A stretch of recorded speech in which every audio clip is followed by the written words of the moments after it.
Major funding for KPBS Evening Edition has been made possible in part by Bill Howe Family of Companies, providing San Diego with plumbing, heating, air, restoration, and flood services for over 40 years.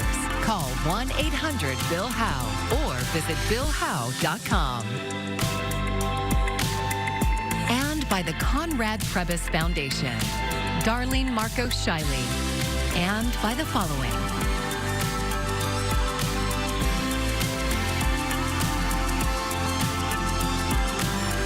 And by viewers like you.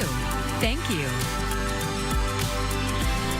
Local veterans and political leaders are denouncing a new Pentagon effort to rename the USNS Harvey Milk. Thank you for joining us. I'm Maya Trabulsi. The supply ship is named for the slain politician and civil rights activist. KPBS military reporter Andrew Dyer says the ship and LGBTQ+ veterans are part of San Diego's military community. We of the LGBT community will never be erased. San Diego LGBTQ rights activist Nicole Murray Ramirez knew Harvey Milk and helped lead the campaign to have a ship named for him. With Defense Secretary Pete Hegseth moving to rename the ship, along with several others, Murray Ramirez is speaking out. Something is really wrong in America. This is much more than trying to remove the name of Harvey Milk. Before becoming the first openly gay man elected to office in California, Milk was an officer in the Navy and served in the Korean War. Including the Pentagon's new ban on transgender service members, San Diego Mayor Todd Gloria says the proposed renaming is a continuation of the Trump administration's attacks on the LGBTQ+ community. You know, this is happening during Pride Month. This is intentional, and this is disgraceful. It is cruel and it is mean. And that's probably the point. We understand what it is to now be in the crosshairs of an administration that does not see us as fellow Americans, not see us as equal Americans. The Pentagon is reportedly considering renaming several John Lewis-class support ships like the Harvey Milk. These ships are crewed by civilian merchant mariners and provide fuel to Navy warships. They're built in San Diego, and all are named for civil rights leaders. Other ship names under threat include the USNS Harriet Tubman, Dolores Huerta, Cesar Chavez, and Thurgood Marshall, currently under construction in San Diego Bay. This is a continuation of an attack on a broader community that you have to speak up and protest out against, because you know the attacks are going to keep on coming. San Diego Assemblyman Chris Ward says this fight is the same one this community has been involved in for decades. It took the organizing and it took everybody to be able to do the letter writing campaign and to speak up to make progress, and they're going to have to do the same to make sure that we don't regress. For Gloria, renaming the ship is an attack on all LGBTQ+ veterans and service members. He says it won't work. And it's, again, not just about Harvey Milk, but it's about everyone who sees themselves in Harvey Milk. That ship's name is USNS Harvey Milk, and I don't care what anyone in Washington, D.C. wants to say, that name will stay that way regardless of what's on the back of that hull. Andrew Dyer, KPBS News. And here locally, another controversy, this time regarding the city of Oceanside's policy on raising the pride flag. We'll have more on the council's back and forth in a few minutes. Well, tonight, we get our usual June gloom back, just like we've seen the past few nights. Temperatures falling to about 64 in the city, with those clouds increasing for us and sticking around as we go through the morning hours. We've seen it the past few nights. We'll get it again tonight, but we're going to start to lessen the marine layer in the days to come. I'll have that full forecast ahead. A high-stakes feud between President Donald Trump and Elon Musk is quickly escalating on social media. What started as a criticism of the so-called One Big Beautiful Bill became a heated and public disagreement. Julie Benbrook is at the White House with details on the fraying relationship. This back and forth played out much like a reality TV show, with President Donald Trump and tech billionaire Elon Musk trading barbs on social media. Musk is, of course, a big Trump donor and played a key role on the campaign trail. Trump elevated Musk by making him a special government employee, and for the first 130 days of Trump's second term, Musk had a leading role of the Department of Government Efficiency, or DOGE, with the stated goal of rooting out waste, fraud, and abuse within the federal government. But in just a few short months, the two went from praising one another. He's an amazing person. He's also a caring person. I think President Trump is a good man. Not once have I seen him do something that was mean or cruel or wrong. To publicly feuding.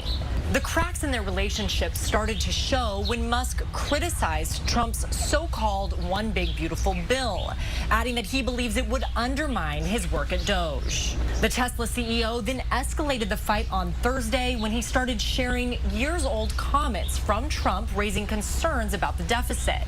And then things got personal, with Musk claiming, quote, "Without me, Trump would have lost the election," and Trump raising the idea of terminating contracts the government holds with Musk companies.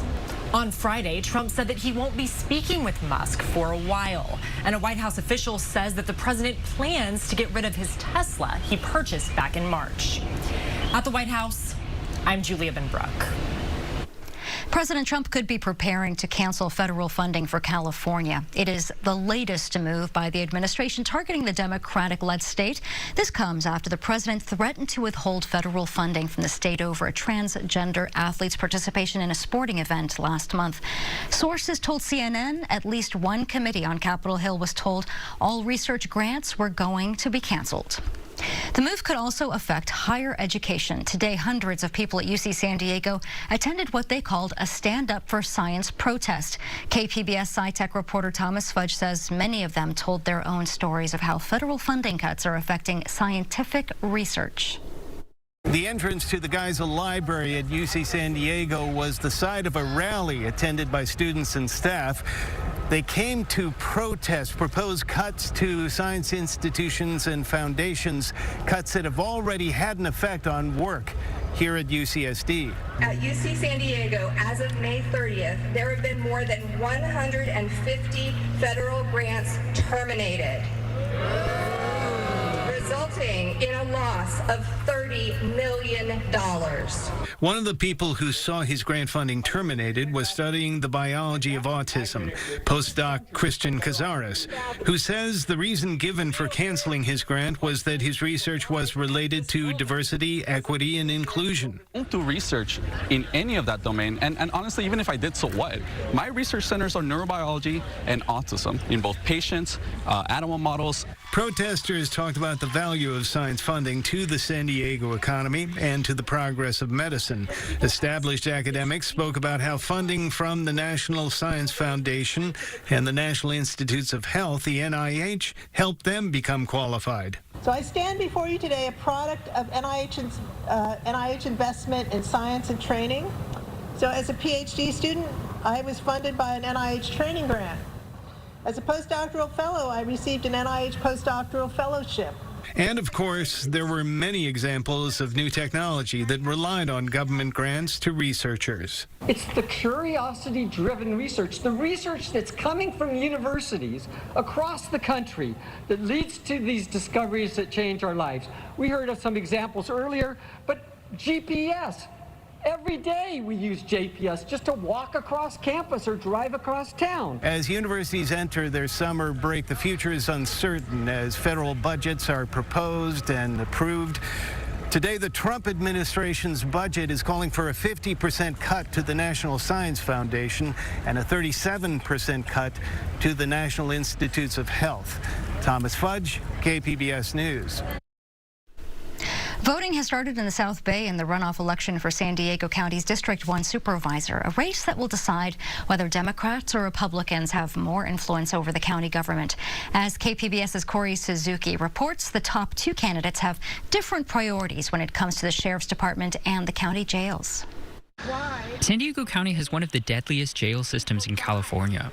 More than 180 people have died in custody over the last 2 decades, mainly from overdoses and by suicide.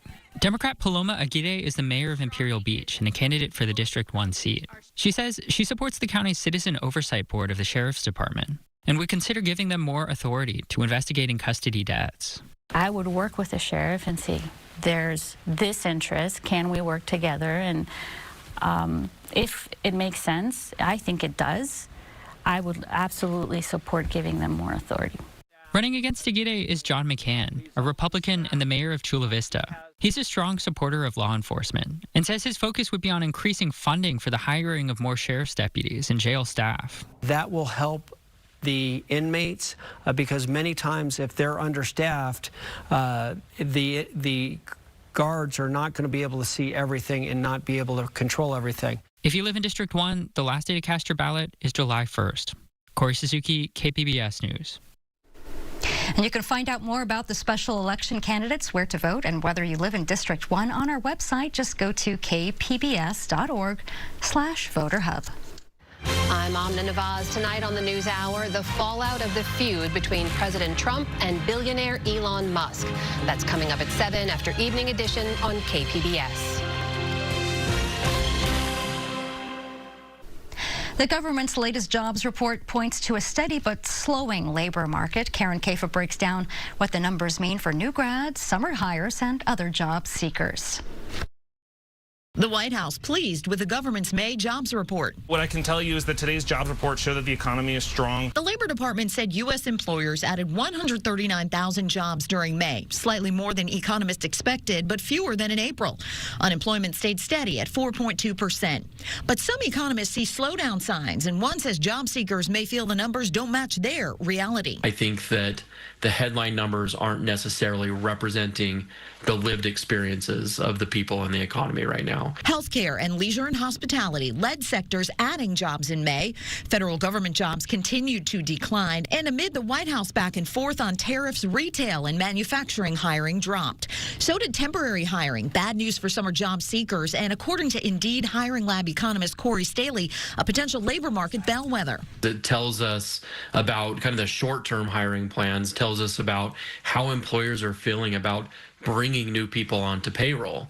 So oftentimes when we see that start to drop, that can be kind of a caution sign. The report also highlighting a daunting landscape for new grads. March and April gains were revised down by a combined 95,000 jobs. And as companies slow hiring, current workers are staying put. It's a pretty good time to have a job. Layoffs are low. Not as good of a time if you don't have a job. Meanwhile, the labor market's resilience against White House trade policy tumult is likely to bolster the Federal Reserve's wait-and-see approach to potential interest rate cuts. In Washington, Karen Kafa, KPBS News. Big brands are pulling back on Pride events this year. For years, June was increasingly a rainbow-filled month for many big corporations. But this year, some retailers and brands are going quiet. Lee Waldman explains why. Are we seeing this change? Pride is more than just a weekend. Pride is more than just a month. Pride is all year round. For 45 years, St. Louis has celebrated Pride with a free festival. This year, that's changing. Pride Fest goers will have to pay a $10 entry fee because the organization has lost more than $150,000 in corporate sponsorships, including St. Louis headquartered Anheuser-Busch, which pulled its support after a 30-year partnership. It was simply a quote on a phone call that was, we no longer see the value in the relationship, end quote. And that was all we got. We've reached out to Anheuser-Busch for comment, but haven't heard back. It's not the only brand scaling back. According to a survey of more than 200 corporate executives by Gravity Research, 39% plan to do the same this year. New York City Pride is feeling the impact as well. We are about 25% down from our fundraising goal, which equals about $750,000. The subdued corporate support marks a shift in recent years. Businesses are scrapping some of their programs to advance diversity in the workplace under pressure from the Trump administration. With this shift, some Pride events are reincorporating Pride's original purpose: protest. To us, protest can mean so many things. Protest is protest. Being queer joy is protest. Being visible is protest. We will not go backwards. We will not tolerate these actions from this administration and from this state. In New York, I'm Lee Waldman. Both NYC Pride and Pride St. Louis are relying on community support this year to make up for the decreased corporate support. Oceanside is hosting Pride by the beach tomorrow, where a pride flag will be raised. And this comes after the city of Oceanside reversed their decision to fly the flag at City Hall. KPBS North County reporter Tanya Thorne says the majority of the council voted in favor of it, but on a second reading, things changed. For the last 17 years, the city of Oceanside has proclaimed June as Pride Month. But this year, that proclamation was rejected by the North County LGBTQ Resource Center. I'm extremely disappointed and angry. I'm trying to hold back. I'm a very positive individual, but this was really a little bit too much for us to come here, get a picture taken, celebrate the proclamation. We just can't do that. Max Disposti is the executive director of the Resource Center. He says the rejection comes after Oceanside reversed their decision to fly the pride flag. In May, the majority of the city council voted to display the pride flag at City Hall for the first time. But during a second reading 2 weeks later, one of the supporting council members changed his mind. This has been a very difficult experience that I've had, probably the hardest that I've had since I've been in leadership. And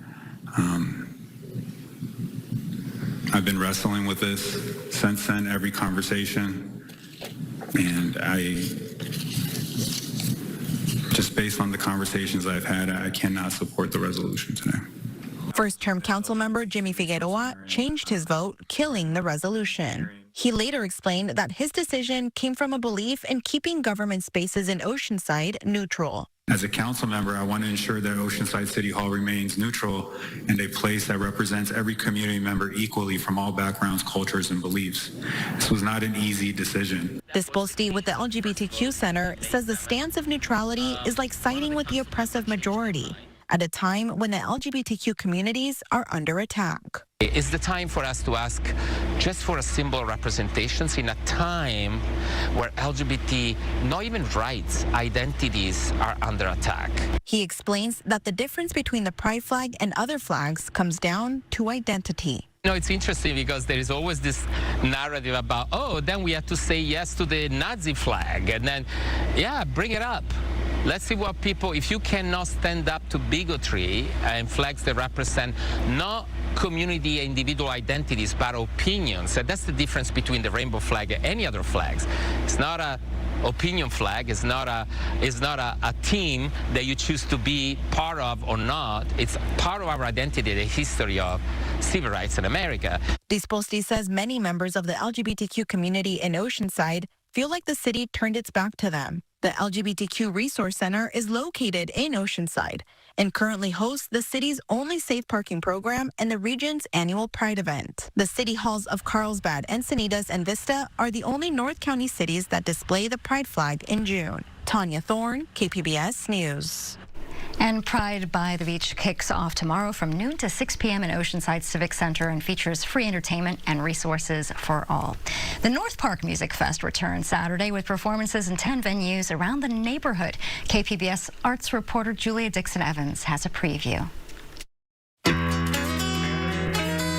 This year's festival is moving from its usual central location to a walkabout format. With having the music more in venues this year, it's a really great chance for fans to see artists in a really intimate setting and also to highlight some of the great venues we have around North Park, like the Garden here at Art Produce. Sackerson says he wants the community to connect through art, especially after the recent South Park ice raid. After what happened at Buena Forqueta last week and just in general, there's kind of a sentiment that things are a little crazy, that for people to come out and share through music and art and kind of a social catharsis, that it's a way that the community can bond together and kind of get through some difficult times. I might check 1, 2.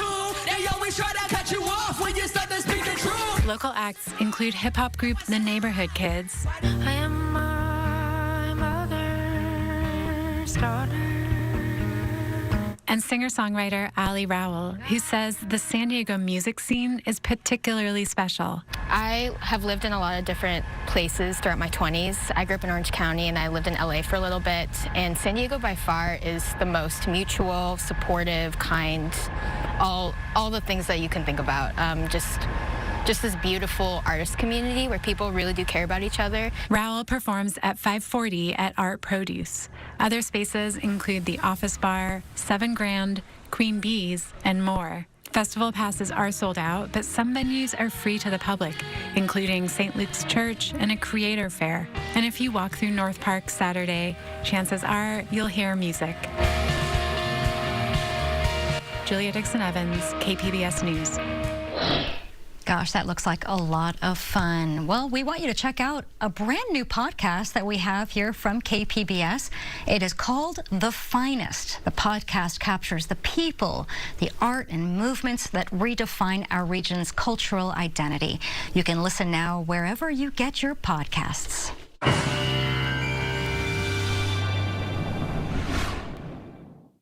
We've gotten to that time of year where I think a lot of us can be thankful about the June gloom just because it means we don't get too hot. But of course, like the term, it means that the clouds are going to be a little thicker, stick around for longer, as we've seen the past few days. So more of the same coming at us as we head through tonight. But ultimately, our story then is that the marine layer really thins heading through this weekend. So don't expect as much for Saturday night or even Sunday night. The desert actually stays hot into the early week. So we will be talking about triple digits on the board there. Tonight, 64 for the city. And again, more of those coastal clouds really working their way on in. Ramona headed to 58. As you work your way to Mount Laguna, back into the mid-50s here. Transitioning into tomorrow, we are seeing the sun eventually try to brighten up throughout the day. A little harder, though, for those coastal communities. The city itself, 70 degrees. Chula Vista kept at 71. As you work your way towards Borrego Springs, 102 for that high. El Cajon somewhere in between at 76 there. Sunday's forecast shows us the heat is really ramping up across the western U.S. But like I said, if you're towards the coast, you won't notice it nearly as much. It's really going to be defined by just a subtle warming here. For the coastal communities, we go back into the lower 70s for Sunday and Monday, which is pretty much where we find ourselves starting the weekend. For our inland communities, a little bit warmer for Sunday and Monday, back into the mid and upper 70s, and that's where we stay even into the middle of the week.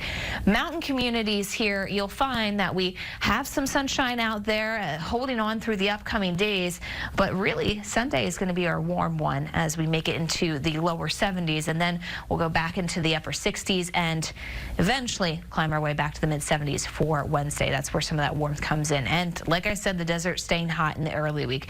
106 for that high on Monday is the hottest of these days to come, so we're ramping it up towards Monday and then staying pretty warm as we head through Tuesday and Wednesday. For KPBS News, I'm AccuWeather meteorologist Melissa Constanzer. Well, John Wick makes appearances in 2 new movies this weekend, plus some independent film programming over at Digital Gym Cinema. KPBS Cinema Junkie Beth Acamando has your weekend movie picks. So how do you keep a billion-dollar franchise alive after serving up its final chapter? I'm working on it. If you're John Wick, you simply expand your universe. So now we have From the World of John Wick, Ballerina. This new film takes place during the time frame of John Wick 3 and provides a backstory to a ballerina from the Ruska Roma. And that means we get another encounter with the Baba Yaga. The students will talk about you. How do I get out of here? The front door is unlocked. No, I mean, how do I start doing what you do? Looks like you already have. So Keanu Reeves is back. She sent you here to kill me? Or you can leave. I'm not leaving. Your choice. Reeves engages in some brief action, with the bulk of Ballerina resting on Ana de Armas's slender shoulders. De Armas plays Eve, a young woman who puts her lethal training to personal use to avenge her father's death. De Armas is no Reeves, but she works hard to make Ballerina a worthy entry in the Wick universe. The film gets an A+ for its action, which includes a fiery pas de deux involving dueling flamethrowers. I think that's a first. Yes. But the script only earns a C+. Would I see this in a cinema again? Absolutely, because action films are like musicals. If they deliver one showstopper after another, we can tolerate a few shortcomings. But even the weakest entry in the Wick franchise is leagues ahead of any other Hollywood action film. But if Ballerina isn't enough of an adrenaline rush, then check out the streaming documentary Wick is Pain, about the making of the 4 John Wick movies. It provides great behind-the-scenes footage, as well as interviews with the key players, notably Reeves and stuntman-turned-director Chad Stahelski. No better union could have happened in the film business than Chad and Keanu. They bleed Wick, they die Wick, and that's why it's so good. After watching Wick is Pain, you'll want to revisit all the films with a new appreciation for the blood, sweat, and tears that went into the making of those glorious movies. This weekend also offers some truly independent programming at Digital Gym Cinema. On Saturday, Bonkers Half-Assed Midnight presents the 1990s cult classic, Mosquito. It came from another galaxy. It transformed one of Earth's smallest insects into a bloodthirsty swarm of terror. This goofball, gore-fest creature feature is a rollicking good time and a testament to the DIY creativity of low-budget filmmakers. Then on Sunday, Digital Gym hosts the Ivy Awards and Student Film Festival. Ivy is a student video competition and festival conceived to encourage and reward teachers and students who recognize the power of video as a creative educational tool. I was one of this year's Ivy judges, and I can attest to the fact that there's a lot of young talent out there. So come support the next generation of filmmakers and the indie-spirited Digital Gym Cinema this weekend. Beth Accomando, KPBS News. All right, we got to check out Beth's Choices. Get the latest from KPBS delivered right to your inbox. We have a variety of newsletters, including daily headlines, KPBS arts, streaming picks, and our North County focus. Go to kpbs.org and look for the newsletter section at the top of your screen. And from there, you can sign up with your email address. And you can find tonight's stories right there on our website, kpbs.org. Thanks for joining us. I'm Maya Trabulsi. Have a great evening. Major funding for KPBS Evening Edition has been made possible in part by Bill Howe Family of Companies, providing San Diego with plumbing, heating, air, restoration, and flood services for over 40 years. Call 1-800-BILL-HOWE or visit BillHowe.com. And by the Conrad Prebys Foundation, Darlene Marcos Shiley, and by the following.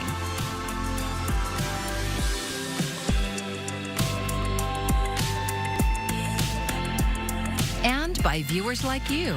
Thank you.